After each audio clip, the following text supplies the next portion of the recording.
Okay, so we're live on YouTube. I'm Faye. Thank you for joining me. It's a very interesting conversation that we're going to have today, if I do say so myself. We're going to talk about aviation. Now, we know that the Minister of Aviation has made an announcement that starting Monday, domestic flights will begin again. And there are some rules, of course, to how these domestic flights will operate. So just to take you through the rules before I bring in my panel, this is what it says. Social distancing, obviously, there will be there are only a third of the flights as normal that will actually start to function. Everyone who flies will have to use the Arogya Setu app. There's a baggage limit of 1 check-in, 1 cabin bag, and vulnerable persons such as elderly, pregnant ladies, passengers with comorbidities have been advised not to fly. Only web check-in. You'll have to drop off your bag an hour before the flight if you want to take it on board. And you have to print out your own baggage tag. Everyone has to wear masks. The interesting part is the middle seat will not be left vacant because according to the minister, even with the middle seat left vacant, still you're not maintaining social distance. So, hey, what the hell? Let's occupy the middle seat as well. And that's something that I'm going to bring up with my panelists, if that makes sense. During transit in the airport, there will be no physical contact between you and the security personnel or anyone from the airline. And you will be asked to display your Arogya Setu app at various places. If you're not able to do so, you will have to download it then and there in front of the authorities. Do not reach late. And I suppose that should be a rule anyway. No food will be served on the flight. You will each have a bottle of water and you will not be allowed to take any of your own food on board either. The entire crew will be wearing full PPE equipment, and people from containment zones will not be allowed to travel. And of course, it's a long document and there are a lot of details, but let me first bring in my panelists because here are the questions we should be asking today. With over 1 lakh cases in India, and as we've seen, and we had the experts talk to us yesterday about how each state is behaving like a different pandemic, right? So obviously Maharashtra is very different from Kerala. Karnataka is very different right now from Tamil Nadu. Chennai is different from Bangalore. So at this point, the way things are, do we want people flying back and forth between the states and carrying the virus from one stage to another? Is that a risk? And do these rules make sense? These are the questions we're asking. And of course, we're going to answer questions of our viewers as they pop in. Remember to use the super chat option and support myself and my team so we can bring you more such conversations and stories. Joining me on this conversation today, Mr. S.S. Panesar is an aviation expert, and so is Vipul Saxena. They've in fact aided our understanding of the aviation sector many times over the last few years. I'm happy that they've both given us their time this evening. And doctors Shruti Tandan of Jaslok Hospital and Sanjeev Mehta of Leelavati Hospital join us as well.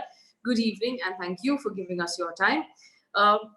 Simple question to the whole panel, and I'll start, of course, with Mr. Saxena. Mr. Vipul Saxena, you've looked at the rules. They seem fairly straightforward, but I mean, I'm just going to ask you about one thing. This middle seat not being left vacant, which means, as it is, we know that Indian aircrafts are packed fairly tight. Is that a good idea? See, I think here we have to consider one thing, that they're taking all kind of measures to ensure that only those who are free from any kind of infection, only they travel. So they are kind of taking a calculated risk that when everybody is safe, so if it is a flight of about an hour, I think a chance can be taken. This is how I would put it. If you follow strictly by the rule, then it is not right. But I think somewhere the way they've taken risk of starting these operations, so I think they're taking a calculated risk. Mr. S.S. Panesar, do you believe that the government here is putting the welfare of airlines over the welfare of citizens? Yeah, I would like to say something about the aviation. Yes, please. Aviation is playing a big role in the economy of the country. If you keep the aircraft on ground, it's a big liability to the owner and to the government and everybody who's making money on the aviation. No, they have come out after a long time.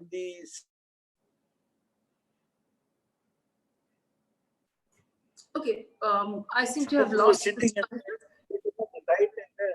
What actions to be taken? Now, on 25th of May, you're starting flight.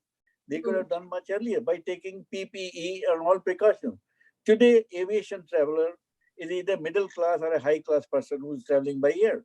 And in India, the longest flight could be Calcutta to Bombay or vice versa, 3 hours. Rest are 2.5 hours maximum flight.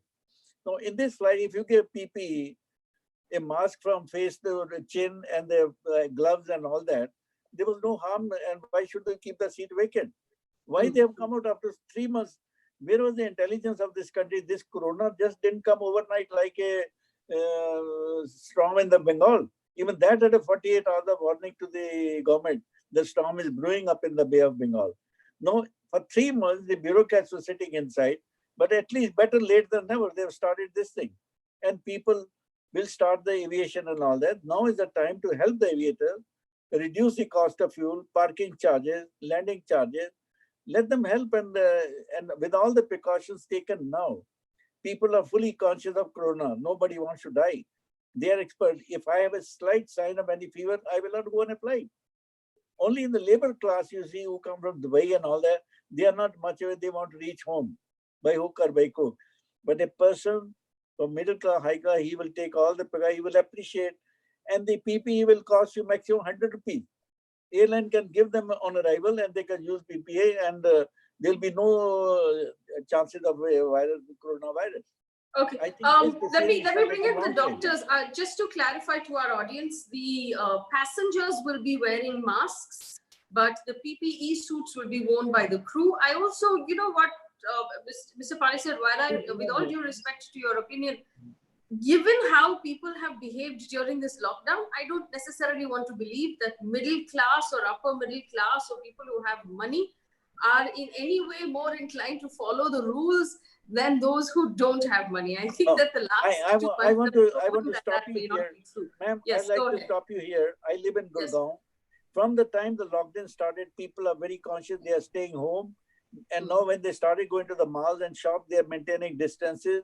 Not more than 5 people are allowed to enter the shop. They are conscious. They are taking care of precautions. Everybody is worried. They are taking precautions. Nobody will say, I don't care. One more thing. Apart from mask, they're also wearing the hood. The transparent hood also they're wearing. People are conscious of this. All right, so let me bring in the doctors. Let me bring in the very interesting points of view. Both Mr. Saxena and Mr. Panesar are of the opinion that aviation must begin operations with the right precautions and people should be careful. Dr. Shruti, Tandan, right now seeing the front line of how this is playing out. And quite frankly, I've been to a couple of hospitals in Mumbai myself, and things are not looking good. We need to be honest about the fact that things are not looking good. We are at over 1 lakh cases. And I understand, Dr. Tandan, that people coming to hospitals for other treatment, to women having babies, people coming in for dialysis, for heart treatment, for cancer treatment are testing positive in a random test, which means that there might be a lot more asymptomatic people out there than we know. Do you believe that beginning aviation travel at this point is a good idea, Dr. Tan? No, I don't think it's a good idea. I think maybe, and especially the norms that we are following, with all due respect to Mr. Panesar and Mr. Saxena. So let's get on with your middle seat funda. Okay, so we may not be able to get the 6 feet distance even in a cabin class, but that still doesn't matter, because when you're going to have people in the middle seat, you're going to have people in contact with each other. Okay, and contact also spreads the disease. There is a sharing of fomites, there's a sharing of surfaces, and it simply violates the basic epidemiological principles of containing coronavirus. You know, Faye, it's interesting that the last time when we spoke, you mocked about this whole expression of we have to learn to live with the virus is something which people keep saying. But I would agree with you. We may want to live with the virus, but I think we need to remember that the virus doesn't want to live with us. The virus wants to kill us. And I don't know how we can get past this point and say that, okay, live with the virus, let's move on, let's do things. Again, there is nothing at all to do with class, creed, religion, or your financial status, to do with what your understanding of the disease and your maintaining of social distances. People are maintaining social distancing in the areas where there is somebody who's asking them to do so, or there is punitive action being taken. Okay, we've all seen videos and we've all heard information from our relatives in smaller cities I believe in Ahmedabad, people were being stamped on the forehead. In other places, there were videos taken on WhatsApp and being sent viral saying, "Main desh drohi hu," if they were breaking the rules of lockdown. Those are the kind of extreme measures we have to take. That's not happened anywhere in the world.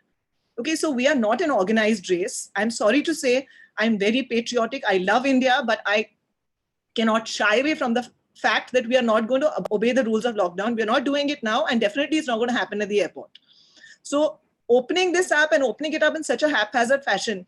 In fact, if you don't sell the middle seat, your cost will go up by 33%, and you want to make this travel expensive. You want to make it available only when it's essential. So that would be a good idea to distance in the flights.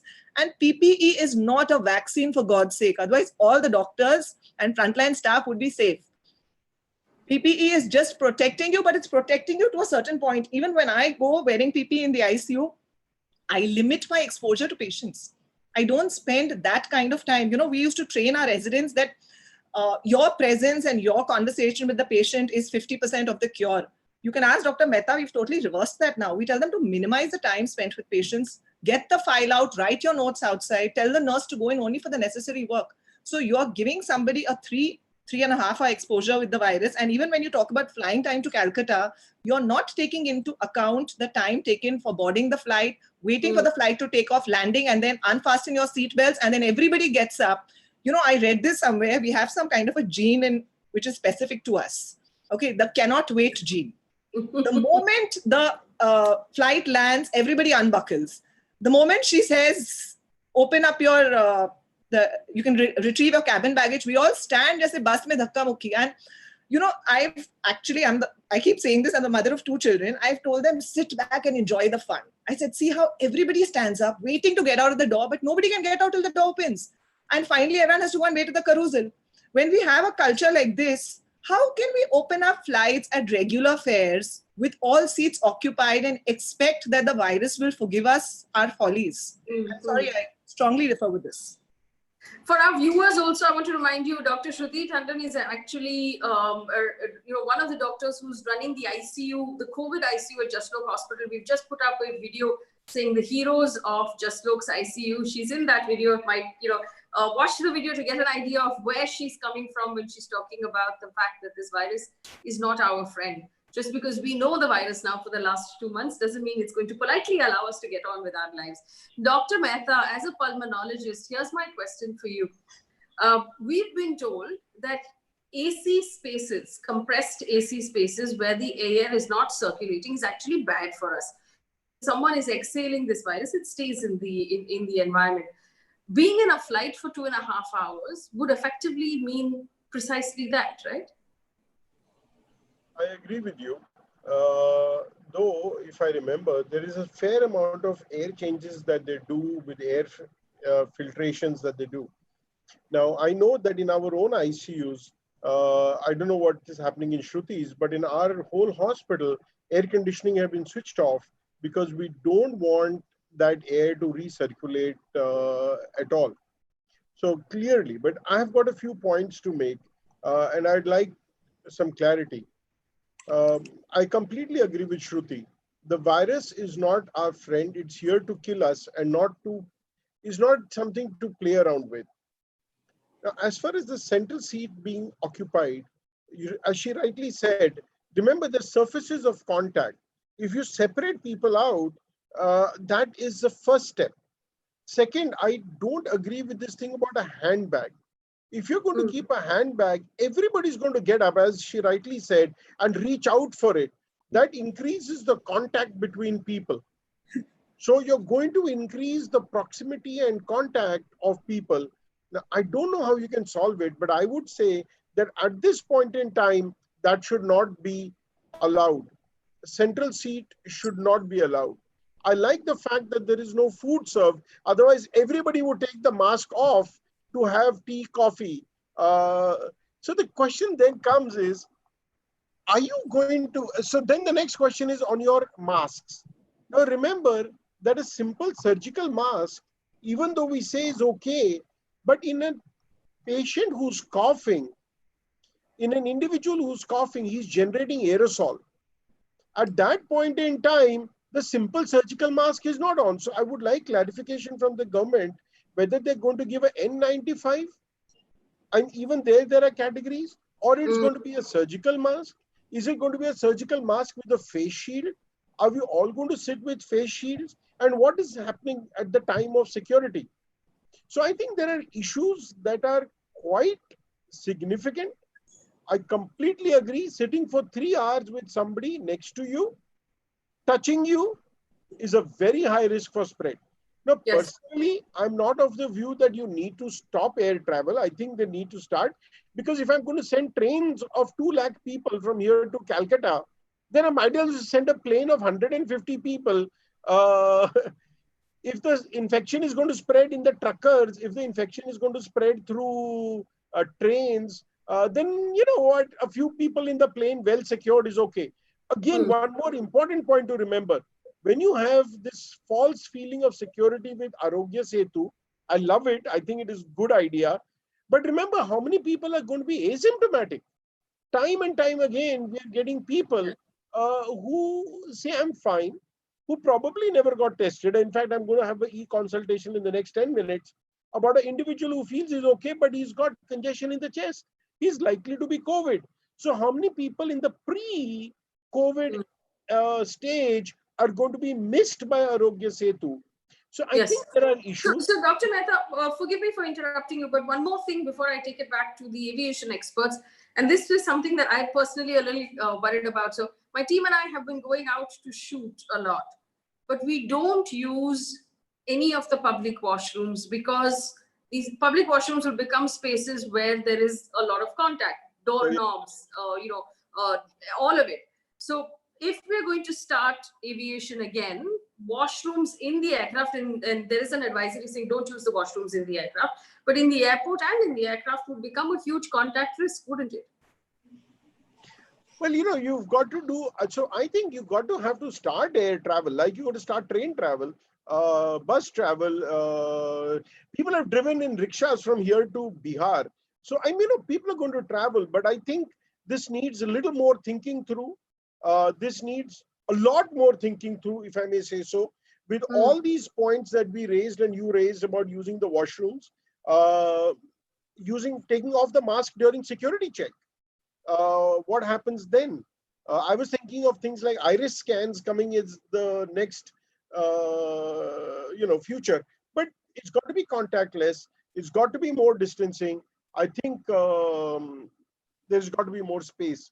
And I completely agree with Shruti that this is it's a dangerous time. If you wait a little more when the surge is down, then probably it will be, then you can release these things. I think it's a matter of 6 months. Hopefully, we all have a vaccine, but at this moment, very interesting. So I love it. I love it when my panels are so evenly split. So I have 2 doctors who believe that this particular decision to open up air travel might be premature, or at least needs to be more thought out. And I have 2 aviation experts who believe that it is time and it has to get on the road. So this is a happy day for me. I like a well-balanced panel. So going back to the aviation experts for rebuttals, Mr. Saxena, do you have any responses for the doctors? Yeah. One thing I agree that the baggage luggage probably should not have been allowed. In fact, I had written a mail to Minister suggesting various points, and that I also had suggested the same thing. Second thing, these guidelines or this opening up of domestic flight is not by order. There is a rider to it that state governments have to agree for it. Okay. So it is not that orders come from Minister of Civil Aviation and all the airports are open, or whatever airports are open. State government has to agree for it. Another point which I want to add here is that I think whichever state or whichever area the infection has reached to the community level, I think that should be stopped. Yes. Yeah. Everywhere. So that's the whole of India. It's all of India. I don't think. Say for Kerala. But government has not. But Yeah, government so has not declared that. You can allow internal flights in Kerala. And Sorry? Meghalaya, Tripura. See, I tell you, there are many people workers have got stranded, in all over the country. There are certain people who had gone for marriage, who had gone for various business talks and all that. They also have got stuck in, cities. So I think they should also be rescued by operating flights yes, there may be certain restrictions which doctors suggesting they must consider their views as well. I agree with them. Yes. So interesting. It's interesting. And also, we have someone who's popping up here who has said testing should be done at the airport. Ria says testing should be done at the airport. Now, here's the problem. Testing takes 2 days. So after the sample is collected and sent off to the lab, it takes 24 hours before the result is out. The result is to first go to the government of India or the state government, and then it comes to the hospital, which actually sent out that swab, and then it reaches the Faye, patient. I got one point. Yes. In fact, when I wrote to Minister, I had suggested that the travel should be allowed to the people only who produce COVID test report. Okay. And I don't think a person who wants to travel, he cannot afford a COVID test, and it's valid for about 2 months. So you upload a COVID test report, and then you should be allowed to travel. So whether you're symptomatic or asymptomatic. Sorry, what do you say? It's not valid. It's valid maybe for 72 hours, but even when you get the test and you're waiting for a report, you can still test positive. Also, the test has only 67% sensitivity. That means 33% people who are negative on the test may still be positive. Okay.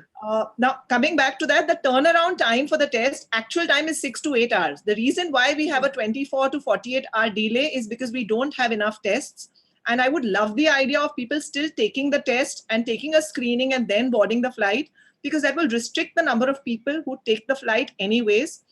And also, it will create some kind of a seriousness about it. Also, we'll test larger numbers. I do feel that our government at the state level and probably at the central level also is shying away from testing. Okay, so as you see that this is the 7th revision to the ICMR guideline, and I know you're not doctors, but it's interesting for both of you to take a read, how the guideline has evolved over these 7 guidelines to just minimize testing. So there's a joke going on in the medical communities on WhatsApp that if the patient is asymptomatic, don't test. If the patient is dead, don't test. And if the patient is in none of the 2 categories, then wait for him to fall in one of the 2 categories before you try to test. But then what is IMA doing? We are having an ostrich effect. We are burying our head in the sand, and maybe testing at whatever level will improve it. And we need to up our facilities. I mean, like Faye said, the last time we had a shopping list ready. So I don't know why we are not calling a spade, facing it. And yes, maybe screening these passengers would be a good way ahead. I want to say something. Yes, well, we are aware of this coronavirus coming up. Instead of bureaucratic advice, which is coming today to the minister to start flying 25, I heard these doctors. I'm very glad what they're speaking about. I wish the government have collected some virus experts and big doctors and take the suggestions and opinion how to catch with this virus expert and how to make the country very safe. They would advise them better than the bureaucrats sitting in the room. They're suggesting do this. Have they done the practical? You make distancing and now going to the airport 3 hours or 4 hours, so many big lines and all that. If one aircraft is operating with 100 passengers and there are 20 aircraft, 2,000 aircraft, you imagine how much spacing you need for that. But if we wish that we'd have contacted the virus experts, how to control all this thing, and we could have started flying much earlier. I'll tell you example of Japan Airline. They are doing a long flight, 15 hours. But they've given instructions. You give a certificate that you're not suffered from any disease. You must have loose clothing. You must not have contact lenses. You must have gloves. You must have face covering up to the neck. You will have water. You will not given any liquor or non-veg foods. They give you all those things. They give precautions to the passenger. We could have done with our own airlines also. Now, economy, because of the aviation, they are losing money so fast. It will be very difficult for them to recover the money and all that. Besides that, consulting our good doctors who are virus experts, take their advice and take the action how to avoid it, what precautions to be taken, and the flight will be safe. You have an emergency. Who wants to travel today from America to this country to meet his relations in this emergency and all that? Nobody is going for the fun or sightseeing or tourism and all that. No, any person who comes, he would love to take these precautions, and the advice of doctors will be appreciable. Very beautiful ideas they've given it. Whether we should do the COVID test or not, and how the government can protect this thing, it's a good advice by these people. But we can start flying and all that. There's no harm. Even an international flight they can start. The minimum Yes, I would doctor, go suggest, the minimum I would suggest is keeping the central seat vacant, middle seat vacant. Two, ensuring that everybody has an N95 mask and not a simple mask. Third is a face shield. Fourth, of course, I don't know what you're going to do about the toilets, and gloves. At every seat, like we have in our hospitals, and Dr. Tandan has that, at every bed, we are now keeping a hand sterilizer. We walk from bed to bed, we sterilize. Maybe at every seat, there should be a little bit of a hand sterilizer, or that should be part of the package. So gloves, 95. Well, I would interrupt here, sorry, but I completely agree with the mask and preferably an N95. I would agree with your suggestion of this hand sanitizer. So there are studies to show that sanitizing your hands at every 4 hours reduce viral transmission by X amount, and sanitizing every 2 hours reduce it by 2x amount. So maybe you can have a bell ring and everybody sanitizes their hands. What I differ here is about the face shield. Now the face shield only prevents splashes. You're not expecting splashes. And strongly, I would dissuade people from using gloves. So people who are listening to this, even if you're not traveling by flights, please don't use gloves. It increases transmission because we forget to clean our gloves the way we clean our hands. So we actually worsen, the glove becomes a fomite. So invest that money in an N95, and the N95 also, Mr. Panesar, I wish the government was listening to us, and we really have some of the best doctors. In fact, the director of AIIMS today, Randeep Guleria, I'm his student. I'm proud to say that. And he is probably the most sound expert. And it was as close to consulting him right there in New Delhi. And maybe we would have much more information. I mean, I look up to him and seek advice from him from time to time. But unfortunately, that's not happening. So getting back to this, yes, maybe getting off the middle seat, sanitizers and face mask, maybe ringing a bell every half an hour to remind people to sanitize their hands, and teaching them the 6 steps when you teach them the safety precautions in the aircraft would be a good beginner, and then they carry that knowledge forward. Yeah.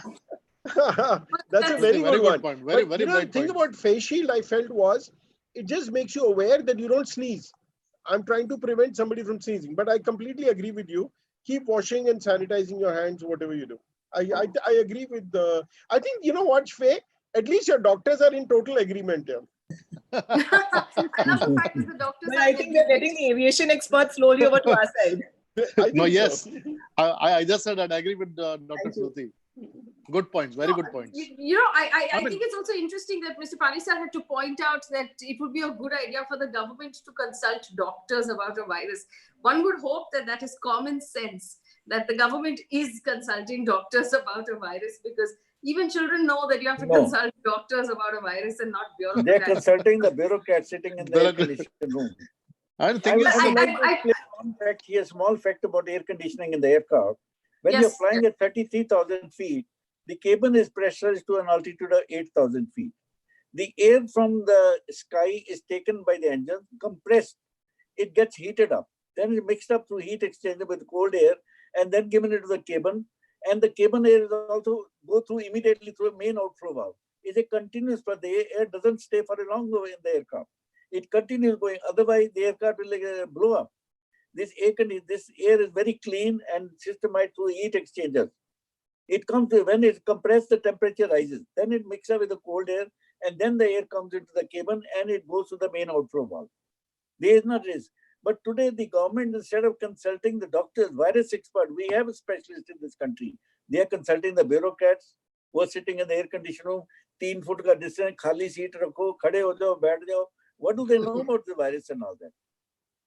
And Mantriji doesn't want. They don't want to listen to the doctor. I don't know. Dr. Guleria, she said, he must be a virus expert. Why not to consult him? What advice you give him? What precautions should we take? But it does seem like, from listening to the answers of our doctors on this panel, that maybe these voices were not taken into consideration. Dr. Mehta, go ahead. Sorry, what are the SOPs for similar flights, say within Japan or within the US or China is flying? Of course, I don't believe anything that came from China, but except the virus. Other than the virus, I don't think they're being honest about most of the stuff. But other than that, what SOPs I'll tell you one very funny incident happening now. My relations wanted to go to London. They say you booked your seat to the High Commission. High Commission gave them big purchase that 40% seats will be vacant. We are charging 2.5 times. They charge £700 for one ticket. They paid 1,400 for 2 passengers. And when they went to the aircraft, they rang me up from London. They said the aircraft was jam-packed. If they wanted, they could have kept the passengers in the bins also. Where is the government? What checks you are doing it? See, most of the flights, even Air India flights are going jam-packed. But the Mati is saying one seat is vacant and all that. I don't know. They have to check up. I have no source to check up. But the government should come out. How these foreign airlines giving jam-packed flight? One flight went to Washington. They say flights are fully jam-packed. Here we are announcing keep one seat vacant and all that. That's why we are charging more money. You charge more money, fine. If you keep a seat vacant, you have to. Why should the airline lose the money? But this is what happened. This is a case which my relations have rang me up from London. He said, Captain, we had no water, no food, nothing. For 8 hours, and when they landed, it was jam-packed flight in London, British Airways. And the So, most just surprising, to answer your most question, surprising is, if the bureaucrats are laid down condition, they must know how to follow it also. Have they gone just to to the airport answer, and just see to what is answer happening? Dr. Mehta's question, most airlines are doing social distancing to a point where there's only one person per row, Dr. Mehta. So there's one person in the window seat, and in the row in front of them, in the aisle seat, there's another person. That's the amount of space between two passengers. So there's only one person in a row. Let's also remember that when you're sitting in the same row and the person from the window gets up to step out for whatever reason, there's actually a full body contact that happens when they're walking past your seat and then walking back in again. So there's so much sort of contact that happens in these airports and in aircraft. So I'm just looking at the rules that a lot of the other aircrafts are following. Most of them are maintaining social distance in the whole airport. But we've seen that some airlines have actually felt that longer haul flights are not working out. In-flight food is not working out. Toilets are a massive problem. Boarding the aircraft is a problem. So there's no one solution that has been arrived anywhere in the world. But I did see Mr. Saxena put his hand up. Go ahead, Mr. Saxena. yeah. See, I'm feeling so surprised that from 25th they want to start the operations, and they're coming out with the order on 20th or 21st. Just 4 days. Is this good enough to really prepare, to make people aware, do a awareness campaign? I mean, it's really surprising how they can expect such a massive operation after such a big break and with so many restrictions. How this can be so safe?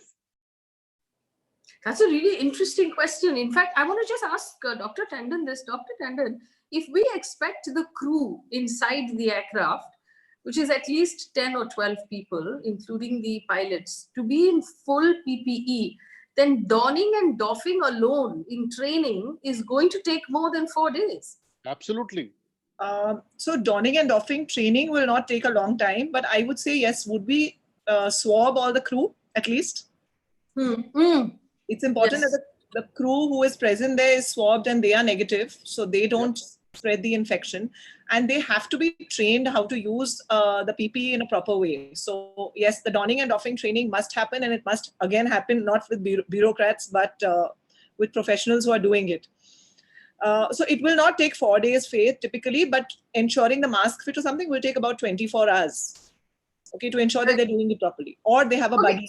So while I have both of you here, and we were talking about what you should and shouldn't wear. So I've been shooting for the last 2 weeks, and the KEM story that we shot went on, was released, and a lot of people saw it. And I interestingly got a lot of messages that I want to ask as a question right now. So I've been using these N95 masks that have this, this exhalation valve. Exhalation valve on it. And I've got a lot of messages from people saying, don't use this because it's actually doesn't serve the purpose. Is that true, Dr. Tandan? Yeah, so I'll tell you, the exhalation valve actually is more for industrial purposes, so that you exhale the air out. Now, with regards to coronavirus, it's not contraindicated, but except that if you have the virus and you're using a valve with the exhalation valve, you're not protecting the people around, you're exhaling the valve into the virus into the environment, which is why we don't use the mask with the exhalation valve. So I agree. Medically, it's, for medical purposes, better not to have it. The whole purpose is to keep it completely sealed. One point coming to your airline thing, since you're talking about donning and doffing PPEs, I wonder what the protocol is for cleaning the plane. Yeah. And what kind of measures they will be taking to sterilize the seats and everything. Not sterilize, at least clean it to a point that it is safe for everybody to sit on. I don't know if that's that part they have of mentioned. That they have mentioned in that sanitizing at every turnaround. That they have mentioned in the guidelines. Yeah, but you know what, Mr. Saxena, here's my concern. They have said that the flight is to be sanitized entirely between two, between two trips. But in 4 days, you expect the cleaning staff of the aircraft to learn the difference between what was normally cleaning in an aircraft and what is medically sanitized for this virus. Now, how is that enough time to train anyone? How is that enough time to change the cleaning solutions from just cleaning to sanitizing and killing a virus? Also now, I mean, I made this mistake quite publicly, and I've just learned that this mask does not serve the purpose of protecting other people from a virus that I might have. Now, the government has not specified whether passengers on board should be wearing this mask, a different mask. To the fact that nobody told us around the country right now that this mask doesn't serve the purpose, whereas it looks like the most professional option. I'm very happy to brought it up, because apart from specifying the mask, maybe the mask can be included in the ticket cost, okay? But there also has to be a method on how to wear your mask, and probably you should enter the airport wearing a mask. So you have to sanitize your hands before you touch your mask, because if your all that is there, contaminated, all that has been covered in the guidelines. Yes. That's it. Yes. There's one more point. And also the fit of the mask, Mr. Saxena, is very important. Yes. Because if the mask is not tightly fitting, so often we see people where the mask is at the tip of your nose, or even if it's sliding down the bridge. That is what I was saying. The 4 days are not good enough to make people aware what they're supposed to do. Even see, aviation is a very, very specialized field where everything is certified. No instructor can give training unless he's certified. What about that? When will instructor learn how to do the sanitization of the aircraft? Then he will teach the ground crew and his juniors. Similarly, the ground crew, when their instructor will learn and get certification and then train these people. I mean, the whole system. The baggage handling, have they addressed baggage handling? Yeah, they've addressed that. They've addressed that, that area? Yes, yes. Well, technically, no, hang on. Dr. Mehta, basically they've said that there will be no human interaction for baggage handling. You have to come an hour before your flight and drop off your bag at a drop-off area. Now, what happens to this bag, Mr. Saxena, after that? It goes in, there is obviously an airline employee who has to load that into an aircraft. It's not going to get loaded on its own. Will it be sanitized? How many people will have to touch it? I'm not aware about after it lands to the destination when it comes to the belt, whether it will be sanitized again or not. I don't think it's covered in that. But yes, while loading it is sanitized. That is for sure. What about the security of the bag? I mean, is it going to go through the scan? Are we going to rely on the scans? Yes. Yes, it will go through that. So when we do a security check and there is fluid and stuff in the bag, so they open it up, they look for sharps. What are they going to do now? No, I don't have answer for this. I have a suggestion. I have a suggestion to make. Coronavirus is not our only enemy. Apologies to the panelists and all that. No, I have a suggestion to make. These bureaucrats, whatever SOPs you're suggesting, please come to the airport, carry out a mass drill. Like in any bomb scare and all that, we carry out the drills and all that. Let there be 2 doctors, and they should watch how the things are happening, and the bureaucrats should come out of their room, and when they approve the SOP, they should carry out a drill in the airport. It doesn't take much time. You just take 1 or 2 hours of drill and monitor how the passengers are going, and then doctors also should see that everything is safe. Why don't they come out? I'm going to be naughty, and I want those bureaucrats to fire on the first few flights. Okay, so let me now ask the question that I've been dying to ask. No, which is this. that privilege they take only when there's a first initial, inaugural flight. That time they are the first people to fly. Let them inaugurate. So no, I want to ask you this. I know that a lot of young people who are now trapped in cities away from their parents or need to go home or stuck in the wrong city for whatever reason have asked, oh, okay, so it's starting on Monday, so can I catch a flight? Obviously you can. The question that we should ask right now is, should you be catching this flight? Is it safe? Obviously, from the last 40-minute conversation, I think reached the conclusion that this has not fully been thought out yet. So does it make sense then to, wait a few weeks for somebody to figure this out and then start to fly? Who wants to answer this question? See, people are not going for a fun sake. Today, nobody. So if you want to volunteer, volunteer to be the first human to take the vaccine. No. No. So in an emergency, if it is an emergency, and I know many dear friends who were stuck outside India who had no choice, they had to take a flight then. So I think if it's an emergency, there's really nothing, get on the plane. Else, wait for two things. One, the viral load to come down in the community, and two, for everybody in the airline industry to sort out their SOPs and make sure that it is working well. That's more important. I would wait to catch a flight. Doctor, I would not. Doctor, we carry out the drill. We carry out the bomb scare drill. So many drills we carry. As a pilot, I've been doing it. How to vacate the aircraft in emergency and all that. So these bureaucrats come out, they watch there, let the experts, doctors stand there. They watch from a distance what's happening. How Criticize, So in any case, I'm sure that initial flights, only those people will take who are really stuck for some situation when they have to travel. I'm sure people are going to be wiser enough to take flight only when it is really necessary for them. Right. So here's my next question. Anyone who possibly wants to take a flight is in cities like Kolkata, which you shouldn't be flying in and out of. Chennai, shouldn't be flying in and out of. Mumbai, certainly not. Pune, certainly not. Delhi, certainly not. Ahmedabad, definitely not.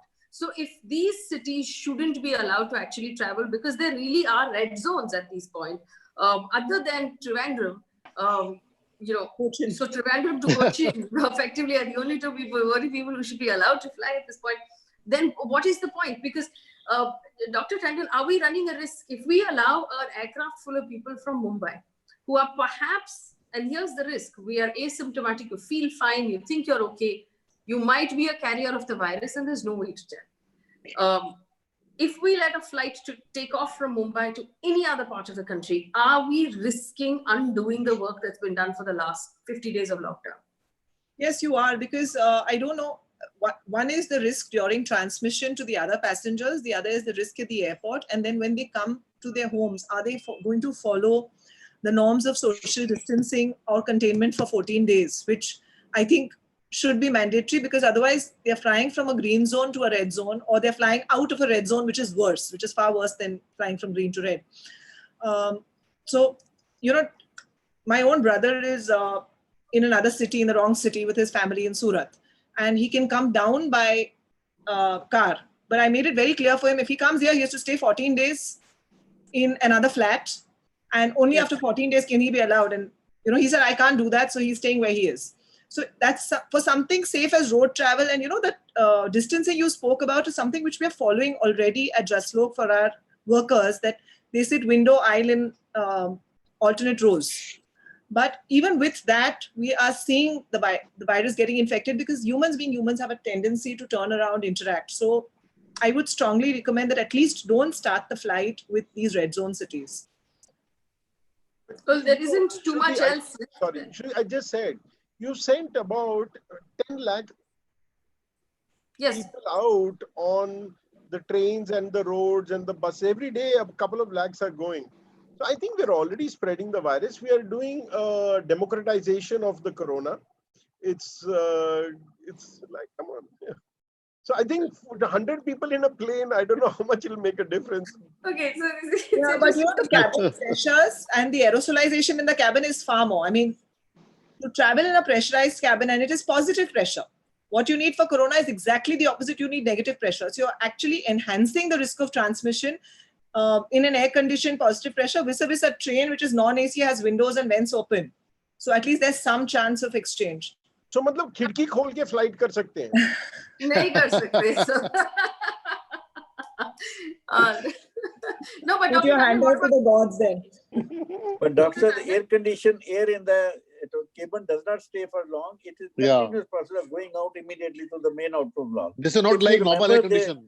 If you remember, they don't allow you to smoke cigar on the aircraft. Why? Because the main outflow valve gets stuck with the nicotine.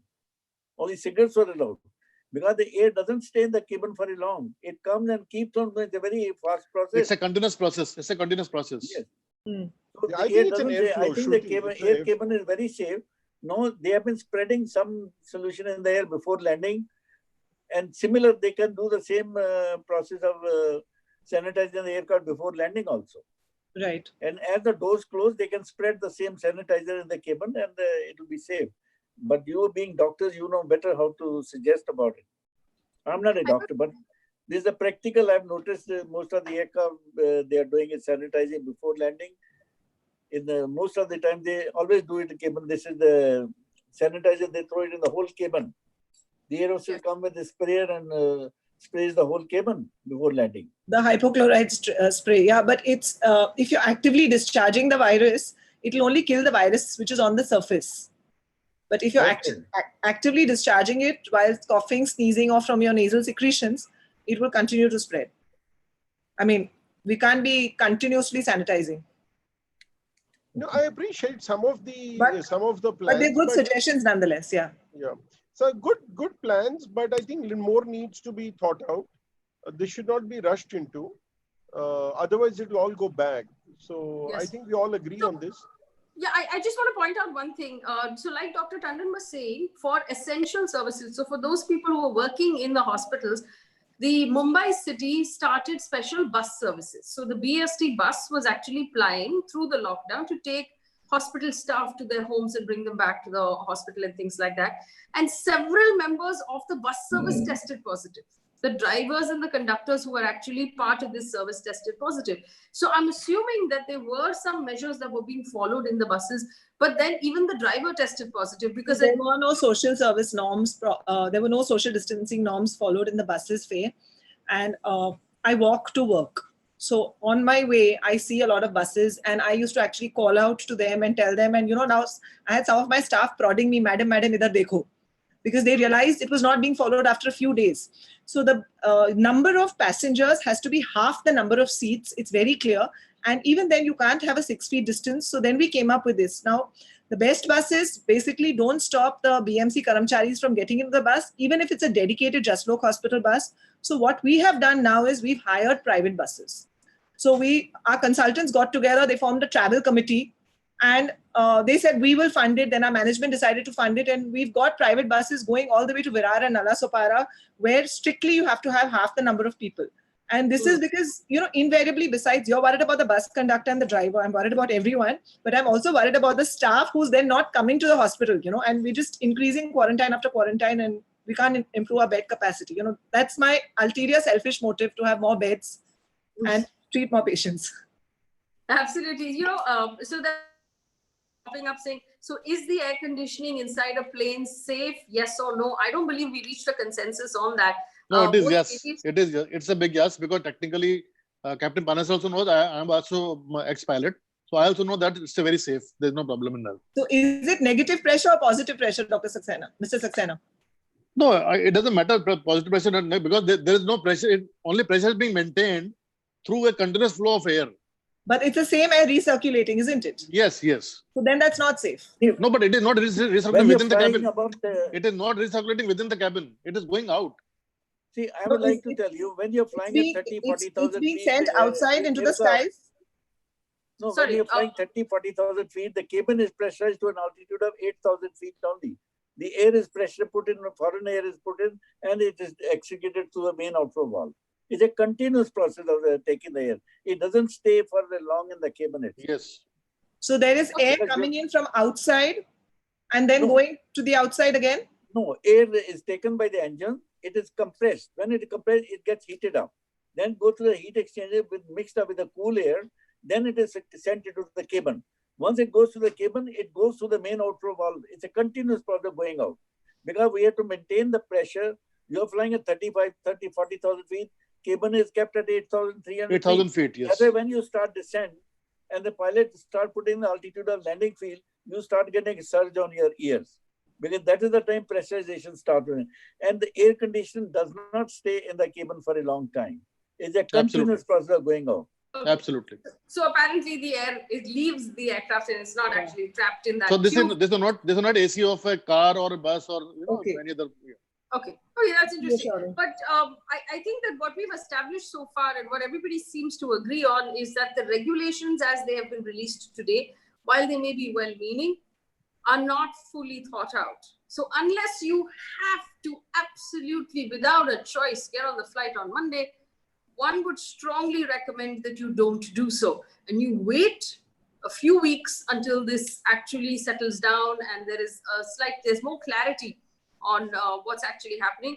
Mr. Vipul Saxena, quick question. Do you believe that it's fair to the airlines that the government has capped Delhi to Mumbai between 5,000 and 10,000 rupees as a ticket?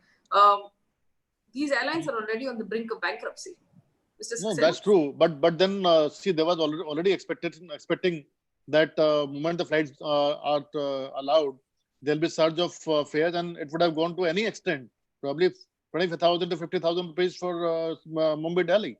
So I think somewhere, if the operation also has to start, I think capping was required for the initial phase. So Faye, I would agree with that.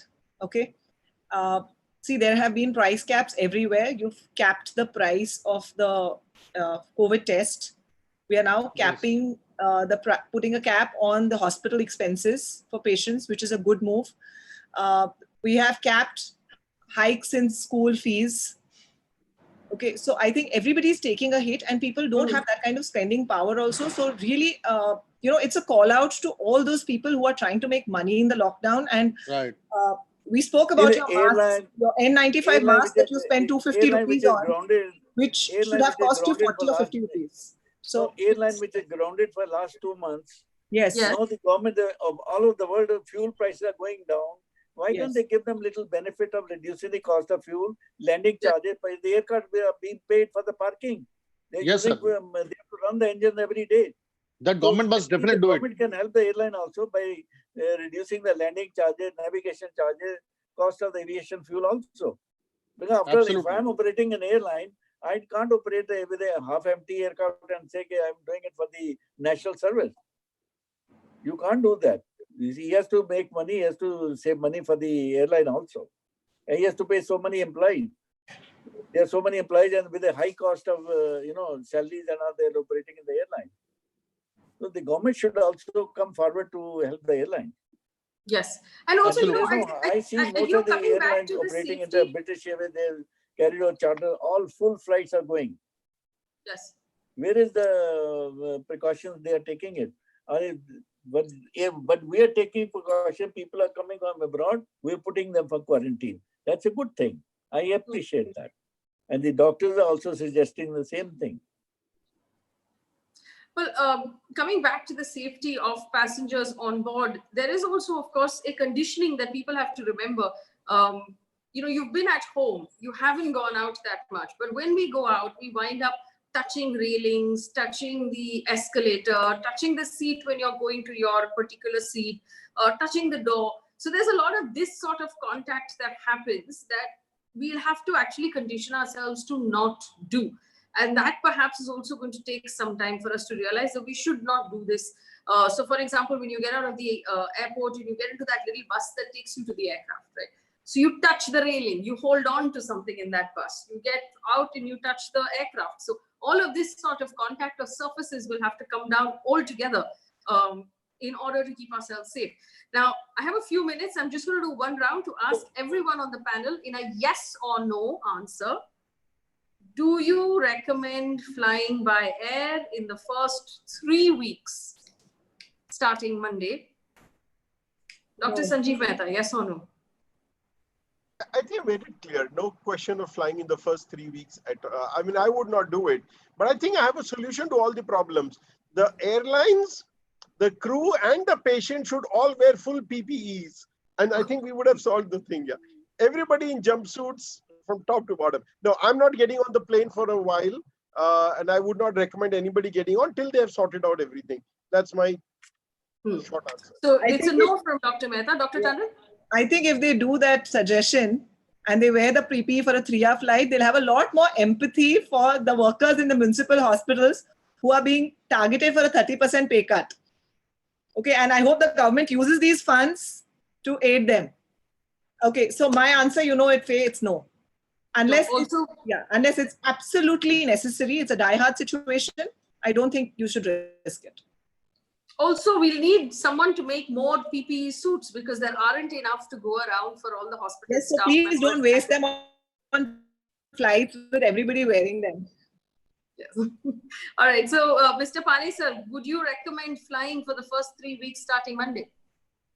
Yeah, I will recommend that, but PPE doesn't mean that we should wear the space suits and all that. But the minimum what is required, that should be put. They're not going on a space flight. With these precautions, I was only joking. when a person is sure of his health, of course, you cannot detect yourself, but if I find I'm okay health-wise, temperature, everything is okay, I should take a chance because I should know my need of going by air also. Mr. That should Saxena? also be taken. I'm not going for a sightseeing or visiting places and all that.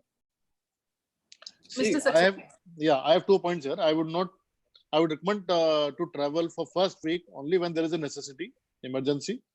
But looking at the way this ministry and the DGCA for last 1.5 years, the way they are operating, I think they are also keeping a watch on it, and probably they will come out with something new guidelines, or they will also be improving their process and system based on the experience and input from the people.